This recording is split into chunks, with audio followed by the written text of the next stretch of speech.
Well, let's maybe get rid of the word publishing, because at the end of the day, what can't define the work that we do is the method of distribution.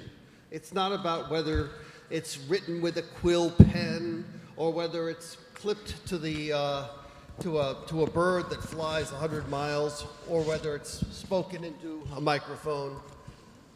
It's about the quality of the news and information that defines what we do, regardless of method of distribution. The New York Times and the International Herald Tribune reach more readers than I could have ever imagined possible 20, 30 years ago. And that's the power of what we do. So the term publishing is not the way to look at it.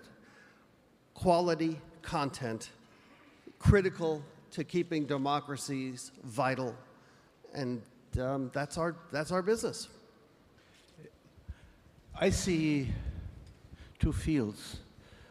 There are good chances and fair chances for the traditional media business, but there is a total new business coming up in the last 10 years. And in these business, the publisher, of course, is the audience. It's not anymore the monopoly you had as a publisher or as an editor with this famous two-step flow of communication, that you go from one who had the mission state over the media to the rest of the audience. If you be on Facebook, and if you put questions, as I have put for the last 2 weeks, you get incredible good answers by 10 to 12 people, incredible good answers, who are experts outside of traditional media. So in my company, we are working on both fields. We are very exact and precise with traditional media, which are about 200 magazines. The German market is a very mature market. It's difficult to come up with new magazines, but there is a lot of good chances outside in the international market. So we developed the international market through magazines, especially in India, in Far East. There are good opportunities.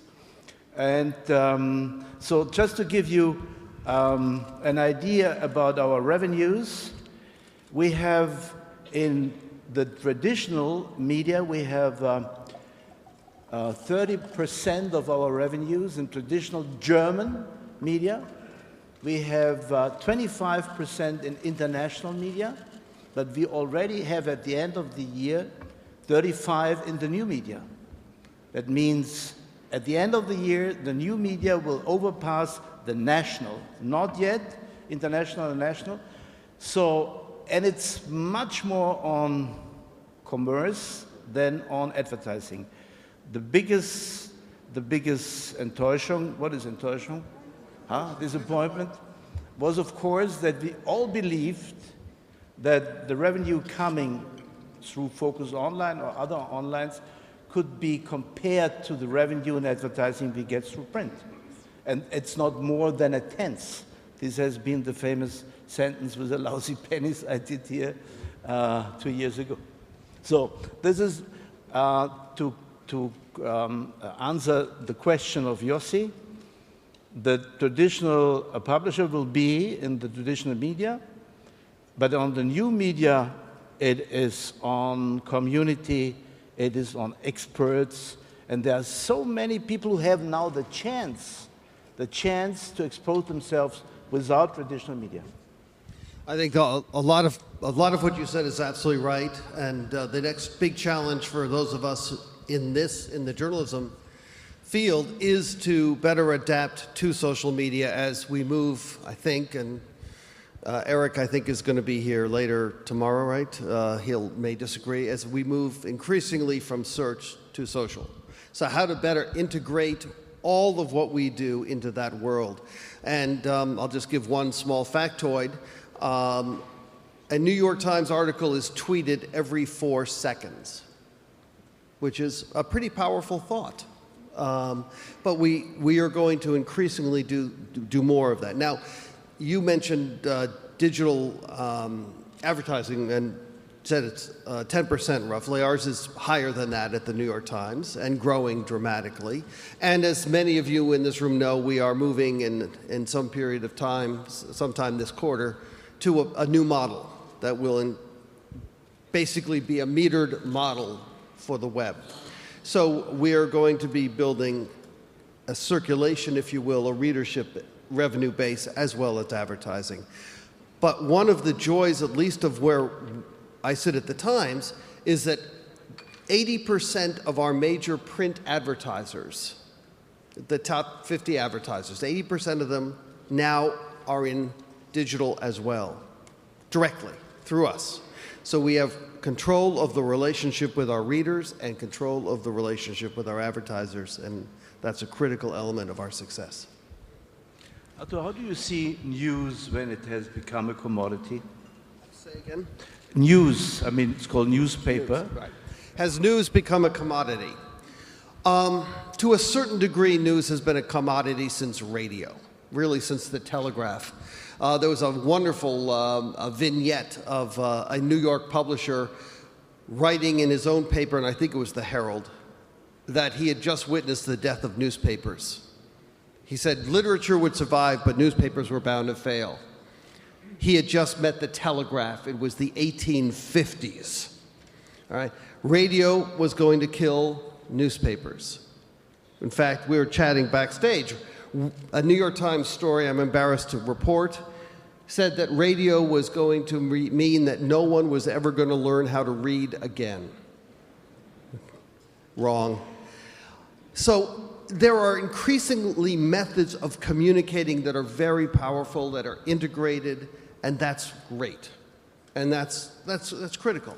But based on what knowledge? Based on what quality information? How do you know what to trust? And that's where I think journalism plays the central role. Because we all know in this room that among the fastest thing to go viral are lies. Why? Because lies can be outrageous. The truth is often interesting, but rarely outrageous. So lies go faster than truth. That's why we need quality news and information, regardless of how it's distributed. Because if you want to know what's happening in the war in Iraq, it probably makes sense to listen to people who are there. So, you know, and that can lead us into WikiLeaks, if we'd like. Wikipedia is wonderful too. Different game. But how we filter, maybe that's the right word, how we filter in an honest, thoughtful way the morass of information we're besieged with now, that's critical. Yeah, you'll see. You have another question, or can we just open it for a couple of minutes to the public? Mukesh, what do you think about the future of newspaper? The intellectual head of Google, who is with us. Yes. It's not about the distribution problem, it's about the creation of my content, right? No, I agree with you. It is about how content is created, not how it is distributed, because the web is just a mechanism for people to consume content, whether it's audio content, video content, or printed content. I'm actually very amused by the fact that you were just now negating a lot of pre-signed predictions of people about radio was going to get people not to read. Yet you sat there and made a prediction about search was going to give way to social.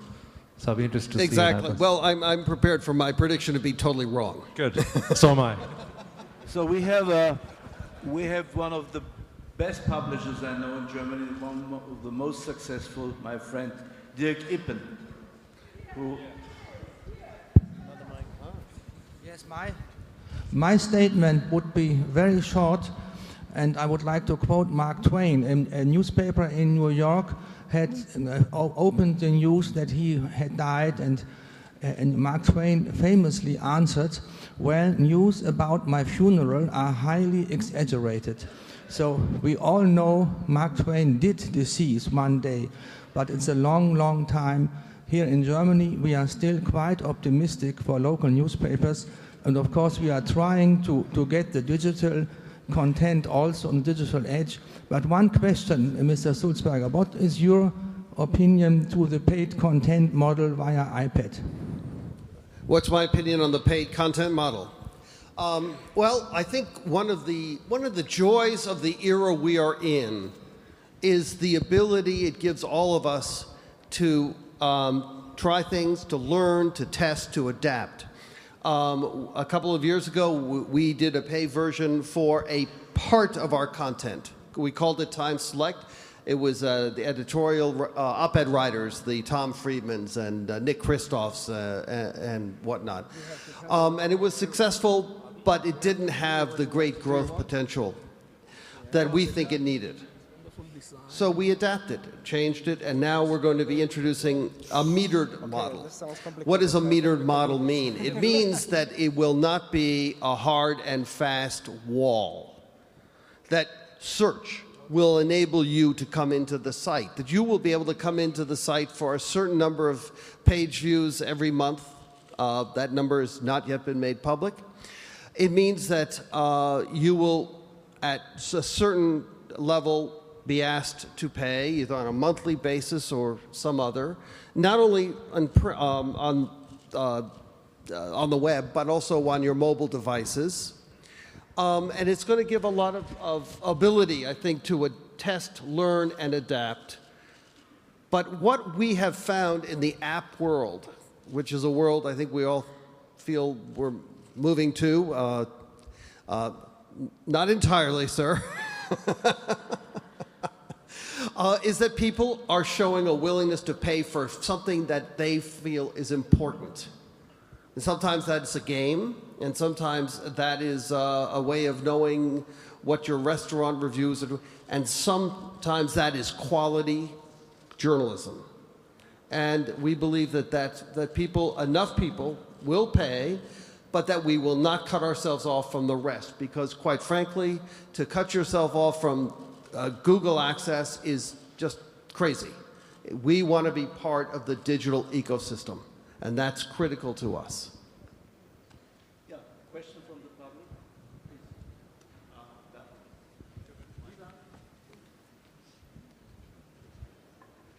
So as not to personalize this too much, take the top 5 printed newspapers. Can you introduce yourself, please? Joe Schoendorf with Axel Partners.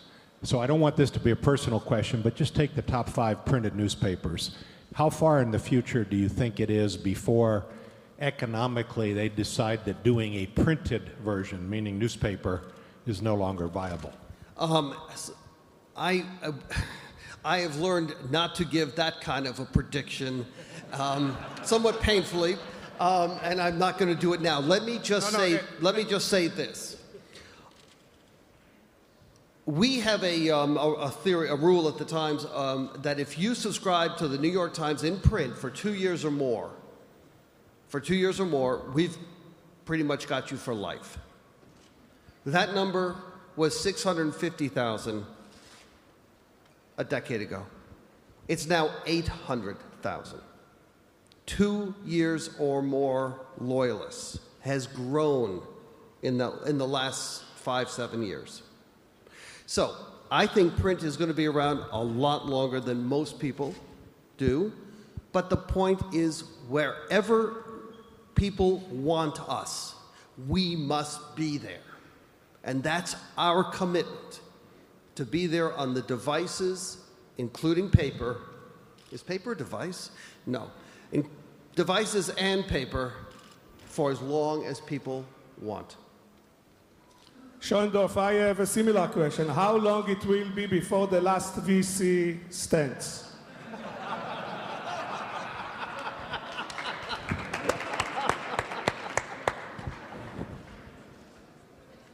And who will be the last one to stand?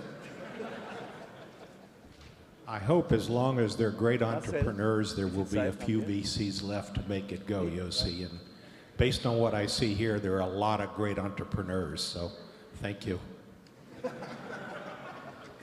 Okay, ladies and gentlemen, Hubert Burda. You want me to conclude? Yeah. This was a good as I told you, I see these two markets. I'm very comfortable with magazines as long as they are not general interest magazines, as long as they are targeted to niches, to special content.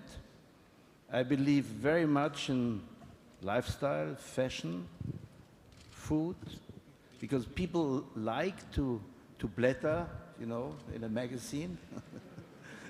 Was heißt blättern? Paging. And they like this interface, colorful paper. They like it. They like to sit down. So, how long does this work? Well, quite a long time. But take all the profits you make and invest it in new business, because the magazine markets, especially here, is mature. There are fair chances outside, as I mentioned. But then it is so creative to take the opportunity, as we both, Colin and me, that's why he's now the CEO, because I think he's better than me in finding new opportunities. It's another generation, you know. You must be in this generation, and the next generation is 18 and 20. And they are grown up with these devices. They use it. I'm probably the eldest Facebook user in the German upper class right now. But I like it. But look at my kids, how they are working or communicating with Facebook. So take the money and invest it in new things, and the models are probably more in e-commerce than in advertising. But there is one big question. If I look to all these market capitalization of Google and Facebook right now and Apple, there is an incredible market still ahead of us, $300 billion. This is TV advertising, Mr. Ebeling, TV advertising. You have a wonderful monopoly still. But what happens when the search engine comes through content directly to your advertising monopoly? And they will do it, of course, because this is a 300 billion market, you know. It's an incredible, I mean, the other one is already good. It's about 20 billions. Facebook is now 2 billions. The other one is 100 times bigger. So that's where you will be attacked, and RTL, and of course, ZDF will never be attacked, you know.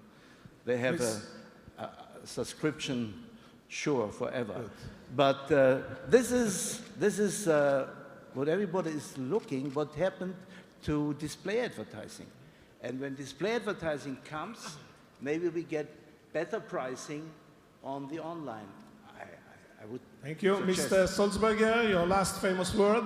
My last famous words, well, first of all, thank you for having me here. It's a pleasure to be part of this group. But secondly, it was almost 15 years ago to this day that NewYorkTimes.com was launched, 15 years ago. And thank you. And we are incredibly proud of how we have grown and learned and adapted. And the one thing we know to our core is that we must speed up that process of adaptation. We must always keep journalism, quality journalism, central to what we do. That's our mission. But we've got to integrate ourselves better and more deeply in the communities around us. We know that. We're committed to that. And I look forward to being here in the future to talk about how we've done. All the news which fits to print. What will be the tagline in 10 years? Ladies and gentlemen, Hubert Burda, Arthur Sulzberger, thank you very much.